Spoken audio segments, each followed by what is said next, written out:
어, 구속의 포괄적 성격 책을 지금 살펴보고 있는데요. 어, 2장 이렇게 되겠습니다. 예수님의 주되심. 지난번까지 이게 부활의 역사적인 증거들, 그리고 사복음서에서 말하고 있는 바와 또 이 초대교회라 하면 그 서신서들을 얘기를 하는 거죠. 서신서들이 복음서보다 먼저 쓰였음에도 불구하고 오히려 신학적으로도 정리되어져 있는 거고, 사복음서에 나타나는 이야기들은 그 증인들의 증인이 그대로 기록이 되어져 있기 때문에 오히려 어떤 면에서 보면은 더 정확하고 확실하고 또 일어난 사건 중심고 역사적인 사건이라는 것을 우리에게 오히려 보여주는 증거가 되어진다. 이제 그런 관점에서 부활의 역사적인 증거들을 몇몇 개를 이렇게 살펴봤죠. 이제 그다음에 이제 그 부활이 가져다 준 어떤 영향력, 이제 이것을 보게 되어질 텐데요. 이제 그게 이제 2장 예수님의 주되심이 되어지는 거죠. 그래서 쭉 이렇게 개요를 살펴보면은 예수님의 부활이 예수님의 주되심을 나타내고 오히려 그걸 분명하게 했다라는 것이죠. 그래서 초대교회는 이 부활의 주님을 통해서 예수님이 주시라는 것을 끊임없이 전했다라는 거죠. 그러면 예수님이 주님이시라는 것의 말의 의미가 뭐냐? 그게 이제 1, 2, 3번으로 나와 있죠. 주인이시고 또 온 세상에 적법한 주인이요 통치자 되시고 야훼 하나님의 본체가 되신다. 그다음에 온 우주의 주인이 되신다. 그래서 이 복음은 이 공적인 진리라는 거. 그러니까 복음이 공적인 진리라는 것은요. 예수 그리스도가 우리의 주인이라는 거예요. 그거는 교회에서만 주인이 아니고요. 이게 이제 그 오늘날 이게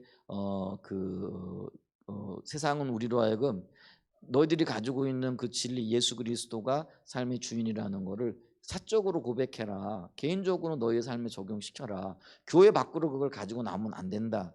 이렇게 몰아붙이고 있는 거죠. 근데 초대교회는 그렇지 않았다라는 거죠.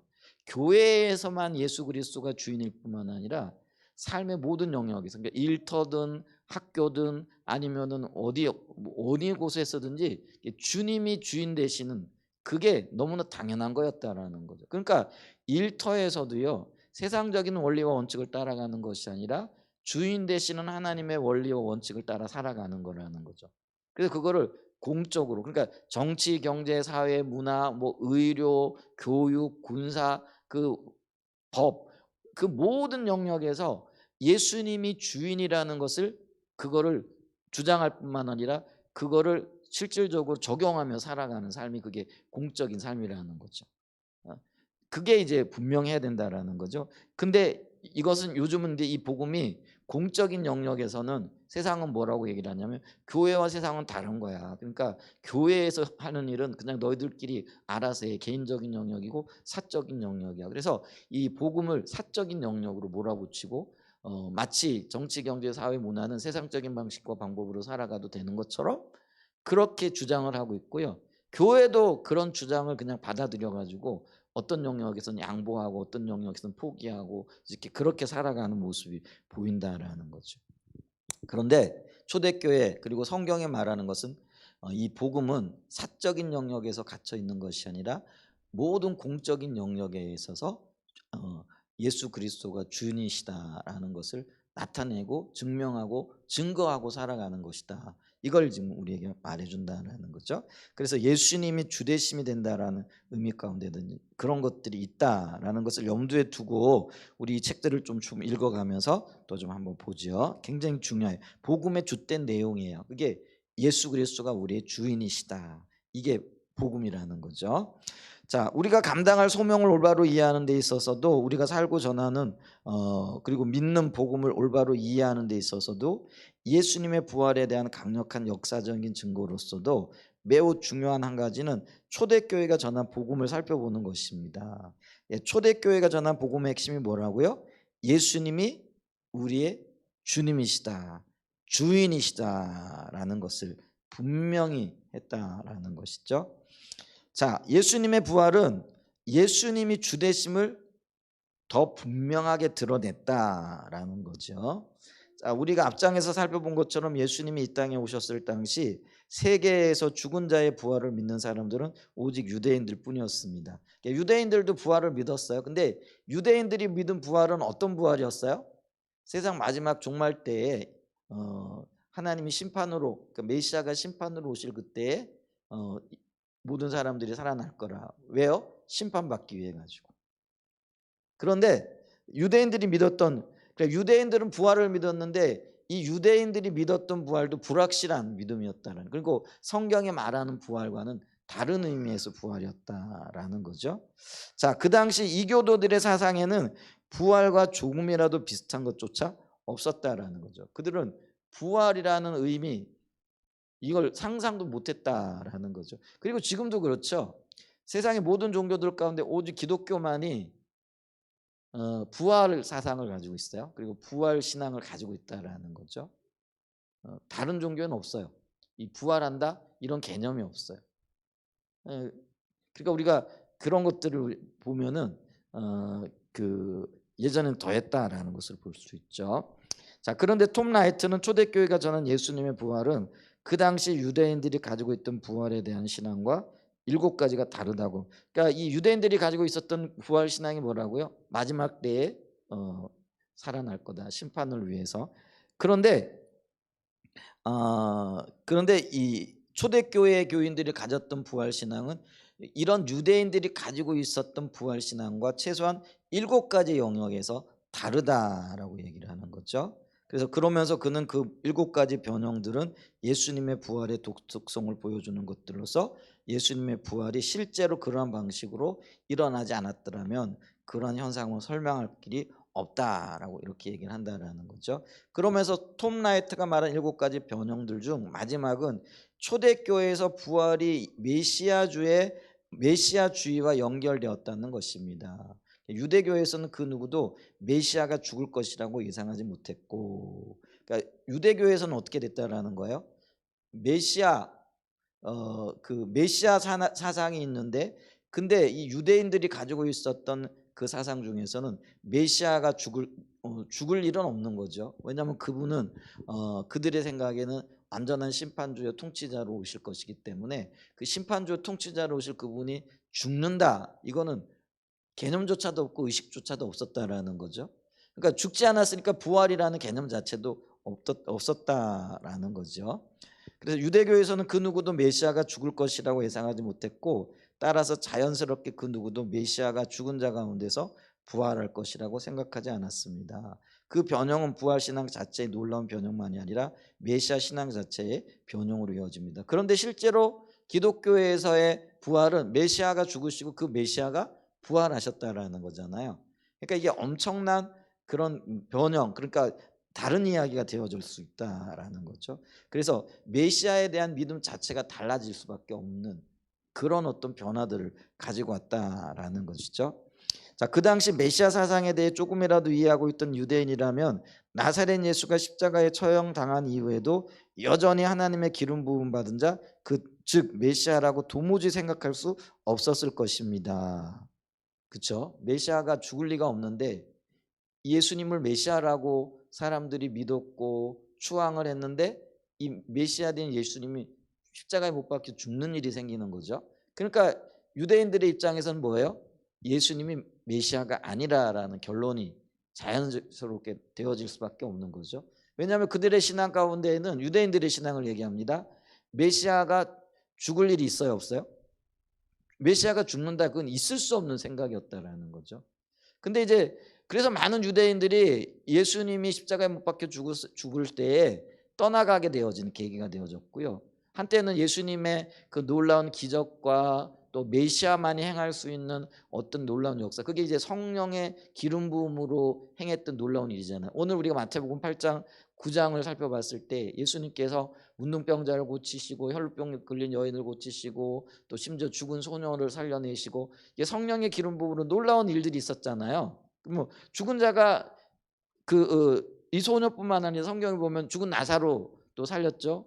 그 다음에 또 누가 있어요? 나인성의 과부의 아들.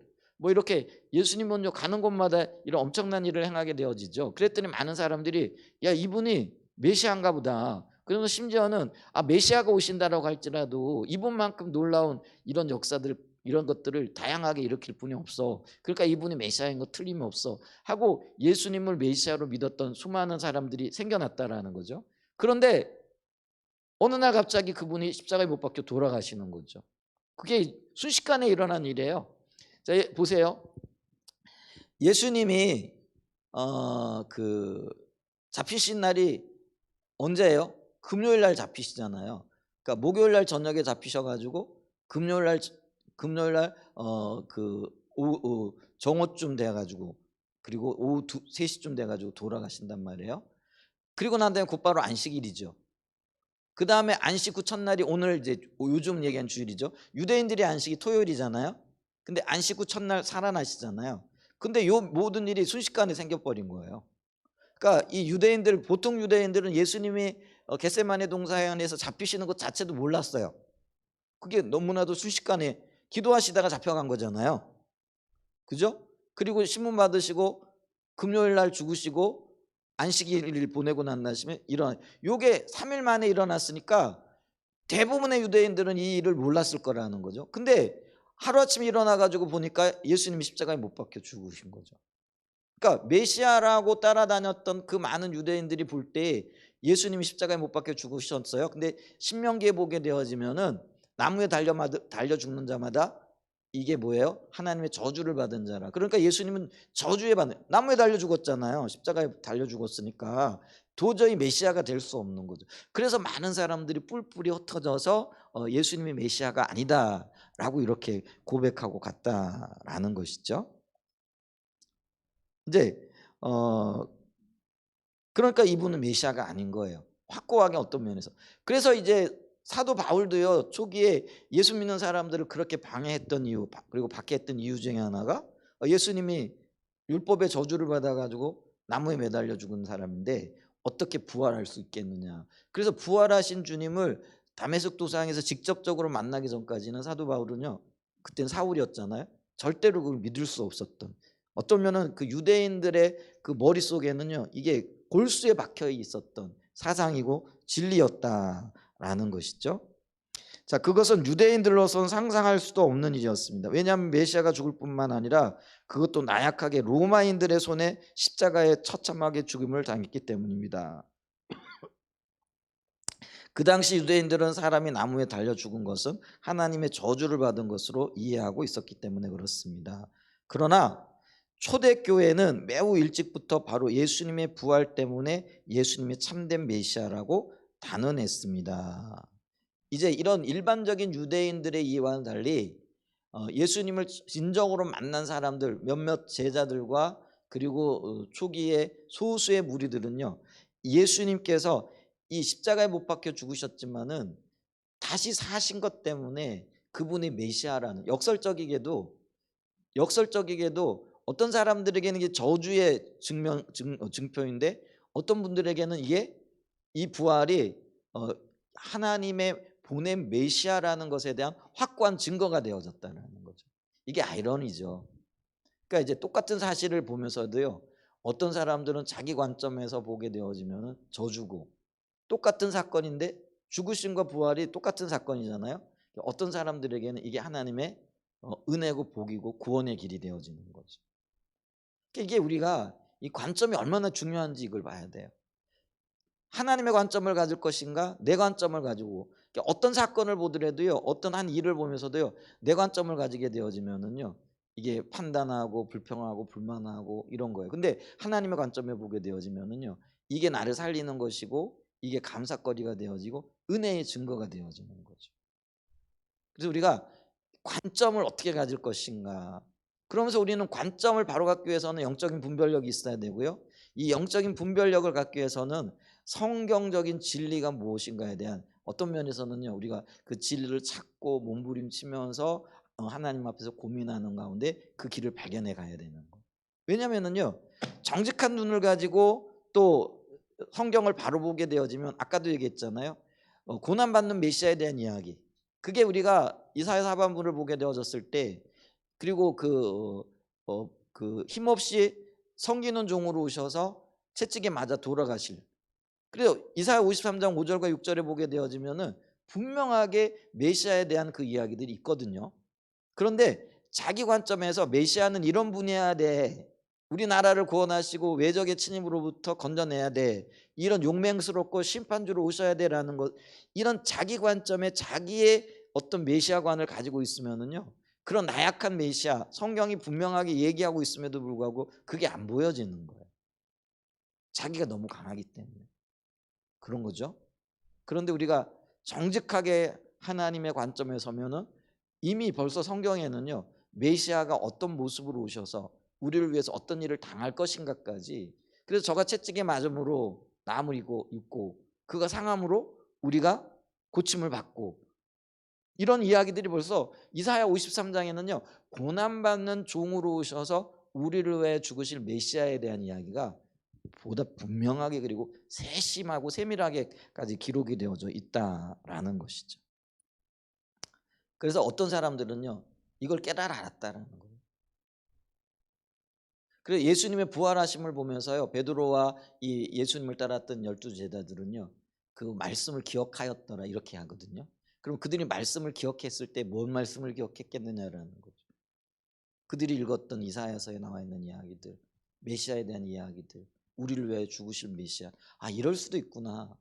아, 우리가 생각했던 거와는 다른 일들이 일어났는데 이 일이 이미 하나님의 관점에서는 제시되어져 있는 일이구나. 이런 것들을 깨달아 알게 되어졌더라는 거죠. 그러니까 그것이 더 확실한 믿음으로 다가오는 거예요. 그러니까 그들은요 이 부활하신 주님을 밖에 나가서 외치게 되어지는 그런 증거들이 있었다라는 거죠.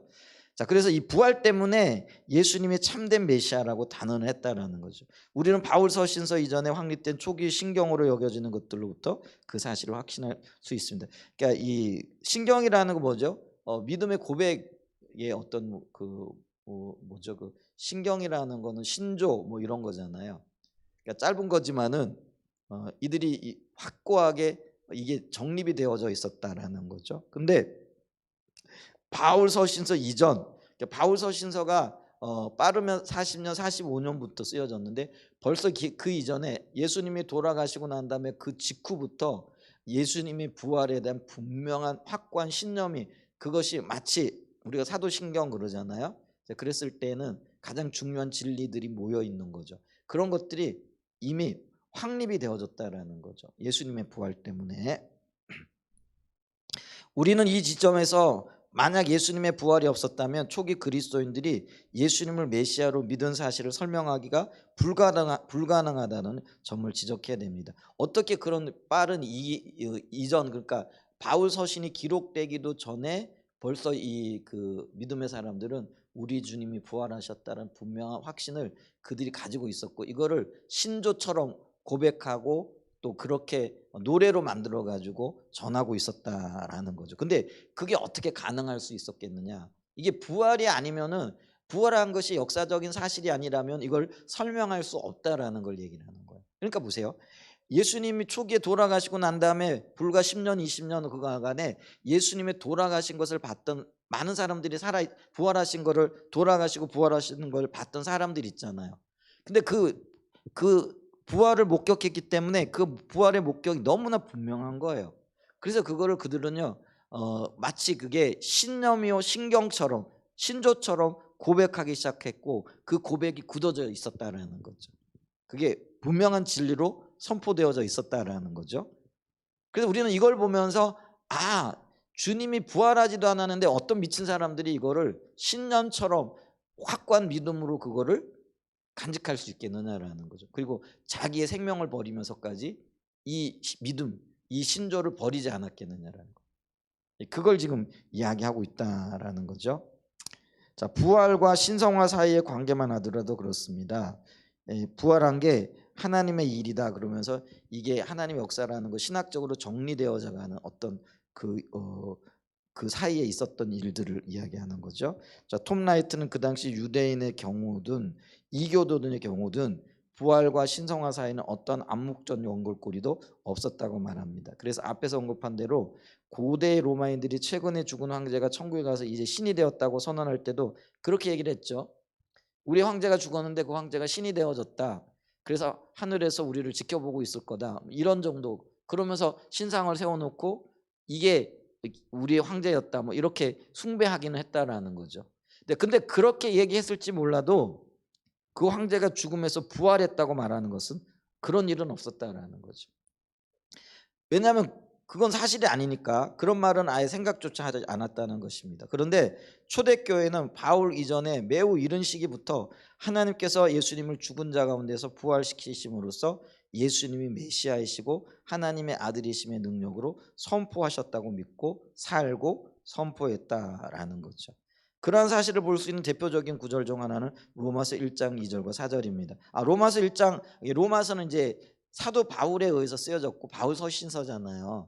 그러니까 이게 바울이 쓴 내용이고 바울이 주장한 것 아닙니까? 이렇게 얘기를 하는 거죠. 근데 바울이 말하고 바울이 주장하는 바들을 쓴 게 맞아요. 근데 바울도 이런 주장들을 할 때 믿음의 사람들이 고백하든 그리고 그 신앙 고백을 가져다가 이거를 쓴 거라는 거죠. 그러니까 우리가 얘기할 때도요. 제가 설교를 할 때 예를 들면은 뭐 우리 일제 시대 믿음의 선배들의 어떤 신앙 고백 뭐 이런 것들 예를 들면은 주기철 목사님의 일사각오 뭐 이런 설교가 있잖아요. 이제 그런 것들을 인용을 해가지고 설교를 한단 말이에요. 그러니까 예를 들면은 이 로마서가 설교고 서신서고 로마 교인들을 향하여 보내는 사도 바울의 쉽게 얘기하면 설교잖아요. 근데 이게 설교를 쓸 때 이미 바울 이전에 예수 그리스도의 부활을 믿었던 그분들이 믿고 살고 선포했던 그 믿음의 내용들을 가져다가 인용해 가지고 그거를 편지로 보내고 있다는 거죠. 그래서 이 학자들이 이 부분은 사도 바울이 그들의 신앙을 인용했던 거다라고 이렇게 믿고 있고 받아들였다라는 거죠. 근데 사도 바울이 인용한 게 뭐냐, 받아들인 게 뭐냐면은 이거예요. 이 복음은 하나님이 선지자들을 통하여 그의 아들에 관하여 성경에 미리 약속하신 것이라. 그의 아들에 관하여 말하면 육신으로는 다윗의 혈통에서 나셨고 성결의 영으로는 죽은 자들 가운데서 부활하사 능력으로 하나님의 아들로 선포되셨으니 곧 우리 주 예수 그리스도시라. 그래서 이 말은요, 사도 바울의 고백이 아니라 초대교회 신앙인들의 고백이었고 초대교회 성도들의 고백이었다라는 거예요. 이 고백을 사도 바울이 그대로 갖다가 이거를 인용해 가지고 편지로 썼다라는 거죠. 이해가 되시죠? 이 구절은 초대교회가 고백하고 살고 전한 복음의 핵심적인 내용을 담고 있습니다. 많은 학자들은 이 구절의 3, 4절 속에 바울이 이전에 확립된 초기 예루살렘 교회의 신앙 고백이 들어있다고 믿습니다. 그래서 우리는 여기서 초대교회는 매우 이른 시기부터 예수님이 30년에 십자가를 못 박혀 돌아가시고 부활하시고 승천하셨단 말이에요. 그리고 곧바로 이런 의미야. AD 30년 이후에 이미 성도들의 사이는요, 이런 신앙 고백이 분명하게 고백이 되어졌고요. 그걸 믿었고 살고 선포하고 가르쳤다라는 거예요. 이게 사도 바울의 고백이 아니에요. 이게 사도 바울이 그거를 그냥 받아가지고 다시 전하는 것뿐이에요. 그래서 우리는 여기서 초대교회는 매우 일시부터 예수님을 다윗의 자손으로 오신 메시아로 더 나아가 하나님의 아들로 믿고 고백하고 전했던 것을 볼 수 있습니다. 참고로 메시아라는 말과 그리스도라는 말은 같은 말이고 메시아는 히브리어고 그리스도는 헬라어일 뿐입니다. 그래서 우리가 그렇게 얘기하죠. 예수 그리스도 혹은 뭐 메시아 그리스도 이렇게 얘기를 하는데 메시아로 얘기를 했던 그리스도로 얘기를 했던 같은 말이라는 거죠. 근데 예수 그리스도라는 건 예수가 뭐예요? 구원자라는 말고 메시아라는 말은 기름 부음 받은 자라는 그런 의미죠. 그래서 예수가 기름 부음 받은 자라는 거. 그게 뭐예요? 예수가 하나님의 기름 부음 받은 자, 곧 메시아라는 그런 의미가 된다라는 거죠. 자, 이 구절에서 볼 수 있듯이 예수님의 부활이 그 모든 것을 예수님이 부활하셨기 때문에 이런 고백이 그리고 이것이 확고한 진리로 받아들여지게 되어졌다는 거죠. 만약에 예수님의 부활이 없었다면 이 모든 것들은 그 당시 전혀 상상할 수도 없는 것들이었습니다. 기독교 귀원 분야에서 매우 훌륭한 학자였던 독일 티뱅긴 대학의 마틴 행겔 박사도 초대교회가 자신들이 선포하는 복음의 메시지를 간략하고 효과적으로 정리해서 선포했는데 그게 이제 로마서 여기 나타나는 오늘 1장 2절 2절에서 4절 내용이다. 그런 얘기요. 그들은 그것들을 세 가지 출처에서 얻게 되었다고 말했습니다. 그 세 가지 출처는 현재 자신들이 경험하고 있는 부활하신 주님. 그러니까 그들이 신앙 고백을 하게 되어진 그 고백의 이유들, 그리고 고백할 수 있었던 그 이유들에 대해서 얘기를 하는데요. 자기들이 먼저 부활하신 주님을 경험하고 있었다라는 거죠. 두 번째, 예수님 자신에 대해 자신이 메시아이심에 대해서 가리키셨던 말씀들에 대한 기억인 거죠. 그리고 이 예수님이 가리키셨던 걸 누가 생각나게 하셨어요? 성령님이 생각나게 하신 거죠. 그리고 뭐예요? 유대인들이 누구나 기억하고 외우고 있었던 메시아에 관한 시편들. 그래서 경험과 예수님의 가르치심과 말씀이 이 삼박자가 맞아 떨어져 가지고요. 아, 예수님이 메시아라는 것을 그들이 받아들였다라는 거예요. 단순하게 그들이 요거 셋 중에 하나라도 빠지면은요, 이 불완전한 게 되어지는 거예요. 이 경험이라는 게요. 우리가 왜 신학의 네 가지 출처를 얘기를 할 때 첫 번째 뭐가 있었어요? 경험, 뭐 또 이성, 또 뭐죠? 말씀, 그 다음에 또 뭐였죠? 전통. 이 네 가지가 있었잖아요. 근데 경험도 중요하고 이성도 중요하고 전통도 중요해요. 근데 이 경험과 전통과 이성이 어디에 통제를 받게 되어지는 거죠? 말씀의 통제가 되어지는 거예요. 자, 여기서 그게 똑같은 적용이 되어지는 거죠. 그들이 예수님이 부활하셨고 부활하신 예수님을 만났어요. 그건 그들의 경험이잖아요. 근데 이 경험도 말씀 안에서 해석되어지지 않으면은 그거는 경험에 그치는 거예요. 근데 이 경험했던 그것을 말씀이 뒷받침해 주는 거예요. 어디에서요? 시편에서요. 그리고 메시아였던 예수님께서도요, 그 성경을 인용해 가지고 자기가 다윗의 후손으로 오신 것에 대해서 증거하게 되는 거죠. 그러니까 이게 삼박자가 맞아 떨어지는 거예요. 그러니까 그들은요, 이 그 메시아에 대한, 예수 그리스도가 메시아라는 것에 대한 분명한 근거를 갖게 되어지고요, 더 확실한 믿음 가운데 그거를 믿고 살고 선포하는 자리로까지 나아가게 되어졌다라는 것들 우리가 기억해야 된다라는 거죠. 자, 이거를 토대로 해가지고요, 주님이 부활하셨으니까 이제는 그들의 삶에 있어서 주님이, 그러니까 부활하신 주님이 그들의 인생의 삶의 주인이 되어지는 거예요. 그러니까 초대교회 성도들은요, 부활하신 주님을 토대로 해가지고요, 우리 예수님이 우리의 인생의 주인이시다라는 그 메시지를 전했는데, 이 메시지가 초대교회가 전했던 복음의 핵심 중에 핵심이라는 거예요. 그래서 이 초대교회는요, 예수는 우리의 주님이시다, 이거를 생명 걸고 전했다라는 거죠. 그 밑바탕에 뭐가 있다고요? 부활이 있었다라는 거죠. 그래서 여기 초대교회가 전한 복음의 핵심은 예수님이 주시라는 것이었습니다. 자, 앞에서 살펴본 로마서 1장 3절과 4절에서 볼 수 있겠지만, 초대교회가 믿고 고백하고 살고 전한 복음의 핵심은 예수님이 주님이시다라는 것이었습니다. 혹은 예수 그리스도가 주님이시다라는 것이었다라는 거죠. 자, 그래서 보세요. 다시 한번 돌아가 봐요. 49페이지로 돌아가 보면 로마서 1장 2절과 4절, 2절부터 읽어보겠는데요. 이 복음은 하나님이 선지자를 통하여 그의 아들에 관하여 성경이 미리 약속하신 것이라. 그래서 성경에 이미 예언되어져 있는 말씀입니다. 시편들에, 혹은 또 어디에요? 이사야서에 메시아에 대한 예언. 그리고 그의 3절에요, 그의 아들에 관하여 말하면 육신으로는 누구에게서요?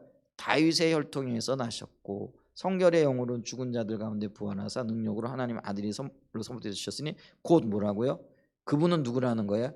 우리 주님이시고 우리 주님이 바로 예수 그리스도다라는 거죠. 이게 핵심이라는 거죠.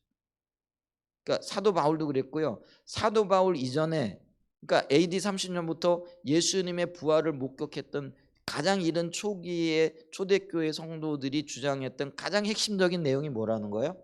부활하신 이 예수 그리스도가 우리의 주님이라는 거죠. 그리고 그것이요, 2000년이 지난 지금에도요, 여전한 우리의 선포고 복음의 핵심입니다. 그러니까 우리가요, 요거 잃어버리게 되면은요, 우리 믿는 거 아니에요. 그래, 예수 믿는 걸 우리는 뭐예요? 예수 그리스도를 우리의 주인으로 받아들이는 게 믿는 거잖아요. 그러니까 우리의 삶의 진정한 통치자, 주권자가 하나님이시냐 예수님이시냐, 이게 우리가 믿고 안 믿고를 가르는 분수령이 되어지는 거예요. 수많은 사람들이 예수님 믿는다, 나는 기독교인이라고 말할지 모르지만은 그의 인생의 공적인 진리로서 예수 그리스도가 주권자이냐 주인이냐 이게 분명하지 않으면은요, 그는 아무리 나는 예수 믿는 사람이라고 자기 스스로를 믿고 말할지 몰라도요, 그는 예수 믿는 자가 아니라는 거예요. 이게 초대교회 성도들이 목숨 걸고 주장했던 바고 믿었던 바예요. 그러면 이 진리를 2000년이 지난 저와 여러분들도요, 목숨처럼 여기고 생명처럼 이 사실을 분명히 해야 된다는 거예요. 예수 그리스도가 여러분들의 주인이십니까? 사적인 영역에서뿐만 아니라 공적인 영역에서도. 그럼 우리가 세상 사람들이 요구하는 것처럼 공적인 영역에서는 아이 뭐 말씀 말고 다른 어떤 진리 혹은 다른 기준을 따라 살아야죠. 교회 가서나 우리가 뭐 하나님 말씀 따지고 말씀대로 산다라고 얘기하고 그렇게 해야지, 우리 뭐 세상에서는 그렇지 않아도 돼요. 이게 안 되는 거라는 거예요. 그거는 예수 그리스도가 주님인 사람들의 삶의 태도고 자세고 방향이 아니라는 거죠. 예수 그리스도가 우리의 삶의 주인이 되신 사람은요, 우리의 사적인 영역, 개인적인 일뿐만 아니라 공적인 영역에서도요, 손해가 예상되어지고 실제로 손해를 겪는다라고 할지라도요, 주님이 주인이시기 때문에 주님이 가르쳐 주시고 주님이 인도하신 대로 살아가야 된다라는 거예요. 이게 주님이 주권자 되시고 우리 주님이 주인이 되시라는 고백의 참된 의미라는 거죠. 말로는 고백하는데 손해는 안 보려고 그래, 예수 그리스도 때문에. 그러면 주님이 우리의 삶의 주권자가 안 된다라는 것이죠. 예수 그리스도가 나의 삶의 모든 것의 주인이십니다. 아멘. 이게 분명해야 돼. 교회는 이 고백이 분명해야 돼. 자, 우리는 대표적으로 빌립보서 2장에서도 그걸 볼 수. 아까 로마서 1장 3절과 4절에서 그걸 봤는데 빌립보서 2장에서도 그걸 볼 수 있다라는 거죠. 자, 빌립보서 2장, 특별히 5장에서 11장까지를 이렇게 보게 되어지면요, 이게 이제 그리스도의 겸손과 그리스도의 승기, 뭐 겸손하신 주님이 하나님의 영광 가운데 거하게 되어진 이제 그걸 얘기를 하는데요. 이 고백도요, 사도 바울의 고백이 아니고요, 사도 바울이 개인적으로 말한 게 아니고요, 초대교회 성도들이 고백했던 신앙 고백을 사도 바울이 그걸 그대로 받아들인 거예요. 그리고 그거를 쓴 거예요. 근데 그 내용이 뭐죠? 자, 우리 같이 한번 읽어볼까요? 빌립보서 2장 5절로 11절까지 한번 띄워줄 수 있으면 띄워주세요. 빌립보서 2장 5절로 11절. 너희 안에 이 마음을 품으라. 곧 그리스도 예수의 마음이니 그는 근본 하나님의 본체시나 하나님과 동등됨을 취할 것으로 여기지 아니하시고 오히려 자기를 비워 종의 형체를 가지사 사람들과 같이 되셨고 사람의 모양으로 나타나사 자기를 낮추시고 죽기까지 복종하셨으니 곧 십자가에 죽으심이라. 이러므로 하나님이 그를 지극히 높여 모든 이름 위에 뛰어난 이름을 주사 하늘에 있는 자들과 땅에 있는 자들과 땅 아래에 있는 자들로 모든 무릎을 예수 이름에 꿇게 하시고 모든 입으로 예수 그리스도를 주라 시인하여 하나님 아버지께 영광을 돌리게 하셨네. 모든 입으로 어떻게 했다라고요? 예수 그리스도를 주라 시인하셨다. 자, 많은 학자들은 사도 바울이 여기서 그 이전에 이미 확립된 초대교회의 신앙 고백을 인용하고 있거나 그것을 토대로 기록하고 있다고 믿습니다. 뭐가요? 빌립보서 2장 5절에서 11절까지의 말씀이 그렇다라는 거죠. 그러니까 사도 바울에 의해 쓰여졌고 요한에 의해 쓰여졌고 혹은 베드로에 의해서 쓰여졌다고 해서 베드로의 독창적인 신앙 고백이거나 사도 바울의 독창적인 신앙 노선이 아니라는 거예요. 이미 구약 시대에서부터 있어 왔고 그걸 성령의 빛이심으로 밝히 보았던 사람들과 믿음의 사람들이 주님 앞에 믿고 또 살고 선포했던 신앙의 고백들이 사도 바울에게도 전해졌고 또 요한도 그거를 알고 있었고 베드로도 그걸 알고 있는 거예요. 그러니까 그들이 이 공통의 신앙 고백을 하는 거죠. 그러니까 예수 그리스도는 주다라는 이 고백이 나의 독특한 고백이 아니고요, 구약의 고백이고 초대교회 성도들의 고백이고 믿음의 사람들의 고백이고 지금 현재의 우리의 고백이라는 거예요. 아멘. 이제 그걸 지금 얘기를 하고 있는 거예요. 그리고 이게 모두가 공유해야 돼. 예수 믿는 사람들이 공유하고 믿고 또 살고 선포해야 될 핵심이 바로 이거다 라는 걸 얘기하는. 근데 이 고백의 핵심에도 뭐가 있다라는 거예요? 모든 입으로 예수 그리스도를 주라 시인하는 거예요. 예수 그리스도는 주님이시라. 우리의 삶의 모든 영역에 있어서 개인적이고 은밀한 영역에서뿐만 아니고요. 이건 굉장히 중요해요. 왜냐하면 예수 그리스도를 개인의 주로 고백하는 사람들은요, 개인의 삶 속에서 1대1로 주님 앞에 서 있을 그때에도 정직하고 정결하고 주님 보시기에 순결한 삶을 살아야 되는 거죠. 그리고 더 나아가서 어떻게 해요? 공인의 삶에 있어서도, 공적인 영역에 있어서도 그렇게 살아야 되는 거죠. 근데 오늘날 있잖아요. 이게 저도 그렇고 우리가 좀 돌아보게 되어지면 이 영역도 사실 무너져 있어요. 그러니까 어떤 면에서는요, 교회 공동체에 와가지고는 거룩한 것처럼 또 내가 잘 살고 있는 것처럼 뭐 이렇게 뭐 얘기를 하지만 실제로 1대1로 다른 말로 얘기하면은요, 아무도 안 볼 때, 화장실 가서 나 혼자 앉아 있을 때, 요즘은 뭐 옛날에는 왜 가정이 대가족이었잖아요. 그러니까 집안 공간에서 혼자 있을 때가 별로 없었잖아요. 그러니까 우리 잘할 때는 방을 써도 누구랑 써요? 형하고 쓰든지 언니하고 쓰든지 뭐 어떤 경우 심한 경우는 몇 사람이 같이 썼잖아요. 지금처럼요. 뭐 집에 들어가면 방이 3개, 4개 뭐 그래 가지고 뭐 각자 하나씩 차고 앉아 가지고 살 수 없었어요. 그죠? 우리 잘할 때만 해도 그랬어요. 그죠? 안 그러셨어요? 방이 뭐 있어 봐야 하나, 둘. 그랬어요. 그래 가지고 온 가족이 자는 거예요. 그건 당연한 거였죠. 그죠? 그리고 뭐 방이 몇 개 있어도요. 대부분요. 한두 개는 새 주고 하고 뭐 새 들어가 살고 뭐 그랬어요. 그러니까 개인 공간이 없는 거죠. 그래서 혼자 있을 때가 있어요. 그게 뭐예요? 이제 화장실에 가게 되면 뭐 화장실까지는 같이 안 쓰잖아요. 이제 그럼 화장실에 있을 그때가 어떤 면에서는 혼자 있을 그때라는 거예요. 그러면 혼자 있을 그때에 무슨 생각을 하고 어떤 행동을 하는 거냐라는 거죠. 오늘날로 얘기하면 방 안에 혼자 있게 되어질 때 아무도 안 볼 때 그때 내 모습이 어떠냐라는 거죠. 뭐 이렇게 따지면 부끄러운 일이 많죠. 어느 날 하나님이 제게 그걸 보여주시더라고요. 혼자 있을 그때에도 더 정결하길 원하시는 거죠. 마치 만인이 보는 이렇게 만인이 보는 자리에 있는 것처럼 그렇게 살기를 원하시는 거죠. 근데 이제 깨달음과 실제로 살아가는 것도 차이가 있을 수 있겠죠. 근데 그 은혜를 구해야 된다라는 거죠. 그럴 때에도 뭐예요? 내 삶이 만인이 보는 것처럼 혼자 있을 그때에도 주님이 보시는 것을 기억하고 주님 앞에 서는 그것도요. 주님이 내 삶의 주인이라는 것이 인정되어질 때 그게 가능한 거예요.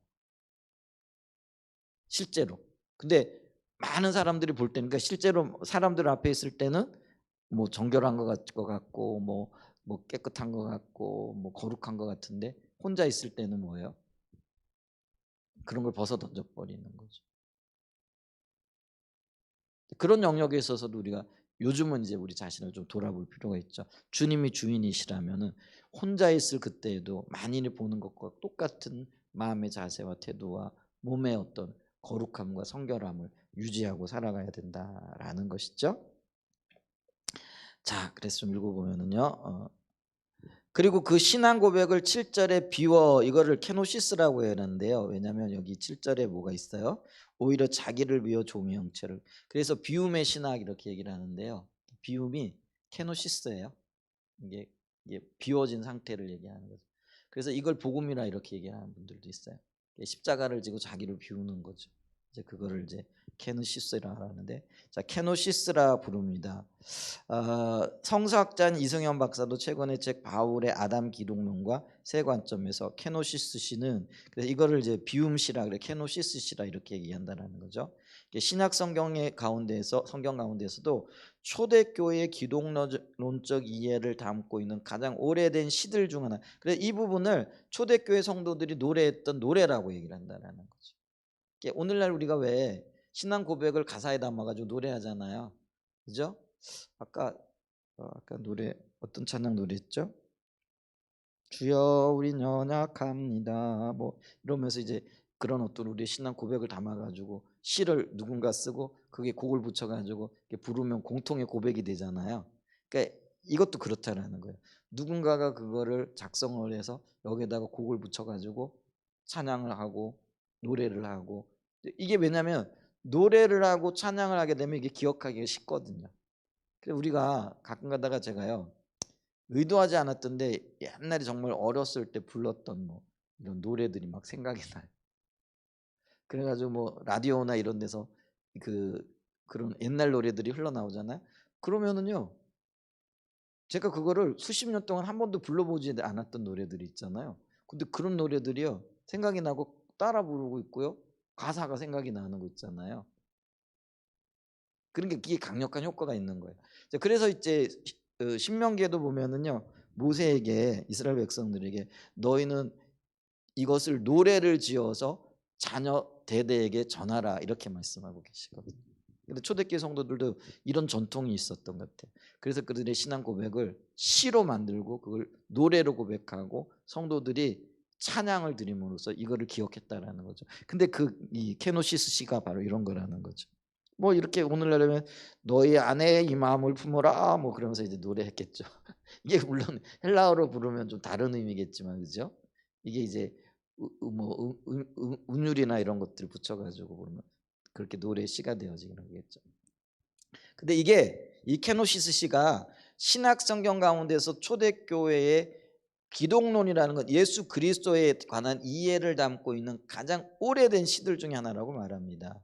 빌립보서는 대략 서기 50년대 중반에 쓰여졌죠. 그런데 이 케노시스 시는 서기 이미 50년 이전에 서기 30년에 40년에 이미 확립된 것으로 많은 학자들은 이해한다라는 거죠. 제임스 던이라는 신학자는 예수님이 죽으신 후 20년 이내에 그리스도가 예수라는 이름이 결부되었고 그리스도가 기름 부음 받으라는 얘기죠. 예수는 뭐예요? 예수는 그런 자기 백성을 구원할 자라는 구원자라는 거예요. 근데 이게 예수의 이게 고유 명사처럼 되어버린 거잖아요. 고유 명사가 그리스도와 결합이 되어지는 거죠. 그래서 그럼 예수가 기름 부은 자고 예수가 메시아라는 얘기예요. 예수가 그리스도라는 얘기는 아까 그리스도와 메시아가 같은 의미라 그랬잖아요. 그러니까 예수가 메시아고 예수가 그리스도고 예수가 기름 부음 받은 다른 말로 하면 예수가 우리의 주라는 거죠. 그래서 기독론적인 예수 그리스도가 누구신가 했을 때 그분은 우리의 구원자여 주가 되신다라는 거예요. 이게 이미 아주 이른 시기의 초대교회 성도들에겐 너무나도 분명한 진리였다라는 거죠. 그게 복음이었다라는 거죠. 자, 예수님이 죽으신 후 20년 이내에 그리스도가 예수라는 이름에 결부되었고 예수 그리스도로 붙여 사용되면서 어느 정도 개인적인 이름으로 기능했음은 어느 신약 성서 학도들이 친송한 사실이다라고 말합니다. 이게 이제 예수님의 이름이 되어져 버렸고 그분이 어떤 분인가를 설명하는 그런 역할을 하게 되어졌다라는 그런 얘기죠. 따라서 이 시는 초기 기독교인들이 예수님에 대한 중요한 이해를 담고 있다라는 거죠. 그래서 초대교회 성도들은 예수님을 이렇게 이해하고 있었다라는 거죠. 그래서 이 예수님의 부활이 이 모든 것을 가능했다. 그래서 우리가 역사적인 부활, 역사적인 사건은 역사적으로 풀어야 된다. 그러면서 우리가 마태복음에 나타났던 예수님 부활에 대한 역사적인 증거들 그걸 살펴봤잖아요. 지난 시간에. 자, 이 구절에서도 볼 수 있듯이 매우 이런 시기부터 초대교회가 전한 복음의 핵심은 예수님이 주님이시라는 것이었습니다. 그래서 로마서 10장 9절과 고린도전서 12장 3절에는 그것이 이제는 정형화된 표현, 이제는 너무나도 분명하고 그리고 부인할 수 없는 어떤 진리로 고백이 되었죠. 굳어졌다라는 그런 의미예요. 정형화라는 거는 정해졌다, 형태로 굳어졌다라는 그런 의미잖아요. 그래서 보세요. 이런 표현으로 나온다라는 거죠. 그래서 로마서 10장 9절이죠.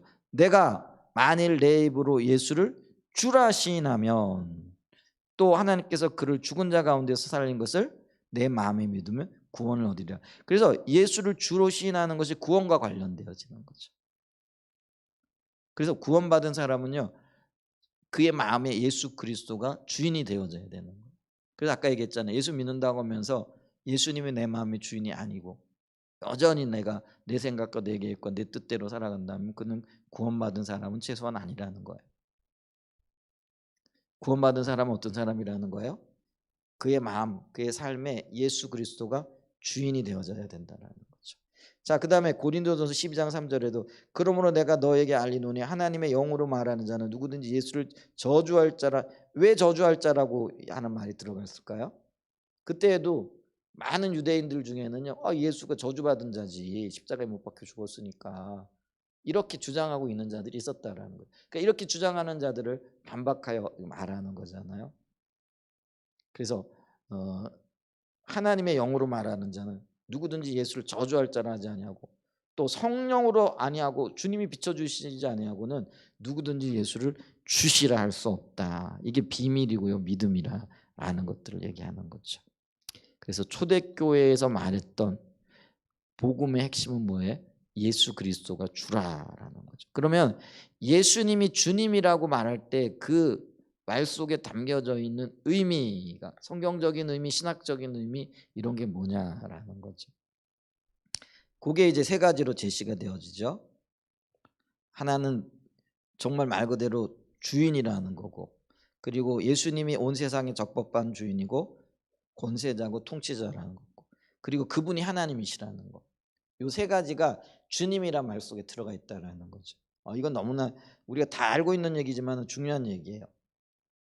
그래서 요 부분을 지금 시작하면 너무 또 늦어져서 요건 읽어보라고 말할 수 있는 성질이 아니라 같이 좀 가봐야 할 성질이라 다음 주에 요 부분을 또 계속해서 하죠. 그래서 오늘 우리가 했던 내용이 핵심이 뭐라고요? 초대교회가 전했던 복음의 핵심, 그리고 우리가 전에 이해하고 있는 복음의 핵심, 또 믿고 살고 전해야 할 복음의 핵심이 뭐라는 거죠?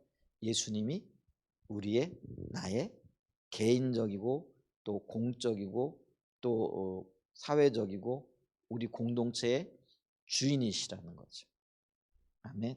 근데 이 고백 하나만도요, 그냥 나온 고백이 아니라는 거예요. 부활하신 주님을 만났기 때문에. 근데 기억해 보세요. 예수님이 부활하셨다라고 말하는 것 때문에 생명을 잃을 수도 있었다라는. 우리나라는 다종교 사회잖아요. 그러니까 뭐 예수님을 믿던, 뭐 부처를 믿던, 유교를 믿던, 뭐 하여간 다양하고 그걸 인정해 주잖아요. 그러니까 뭐 내가 예수님을 믿기 때문에 예수님 부활하셨다 주장하고, 아니면 퍼레이드를 벌려도요, 뭐 사람들이 좀 귀찮아할지 몰라도 죽이자고 달려들지는 않거든요. 근데요, 유대 사회에서의 그때는요, 성도들이 예수님이 부활하셨다 나가 전하면은요, 죽었어요. 감옥에 갇혔어요. 그죠? 사도 바울이 그렇게 해서 스데반을 돌로 쳐 죽인 거잖아요. 예수님이 주인이라고 얘기를 하고 예수님이 부활하셨다고 얘기를 하니까. 그러니까 돌 맞아 죽는 거예요. 여러분 근데 보세요. 그런 상황에서도 예수님이 주님이시라고 고백하는 이 고백이 사라지지 아니하고, 그리고 그것이 확고하게 사람들 사이에 이게 믿어지고 또 살고 선포했다라는 거는요, 이게 보통 일이 아닌 거예요, 사실은. 이 단순한 말 같지만은요, 예수님이 주님이시다. 우리는 뭐 오늘날 뭐 그게 너무나 뭐 그게 당연한 거지. 그게 아니에요. 그 시대에 2000년 전에 유대 사회와 로마 사회에서는요, 예수님이 주님이시라 로마 황제가 주인인데요. 근데 로마 황제가 주인이 아니라고 말하는 이것 때문에 수많은 사람들이 원형 경기장에서, 때로는 화형장에서, 때로는요 뭐 하여간 수많은 여러 가지 방법으로 생명을 잃었다는 거예요. 그런데도 이 고백이 살아남았어요. 왠지 아세요? 부활이 진실이기 때문에 그래요. 부활이 역사적인 사실이기 때문에 그래요. 그러니까 진리와 진실은 감춰질 수가 없는 거잖아요. 그래서 단순한 말인 것 같지만은 이 고백이 의미하는 바가 우리가 이 시대에 분명히 깨달아져야 돼요. 그리고 이 말 앞에 사실은 우리 초대교회 성도들처럼 우리도요, 세상을 향하여 우리가 이 생명을 던지고 정말 그렇게 믿고 살고 선포하면서 나가야 할 진리라는 것들을 기억할 수 있는 은혜가 있기를 예수님의 이름으로 간절히 축복하고 축원드립니다. 아멘. 네, 기도하겠습니다.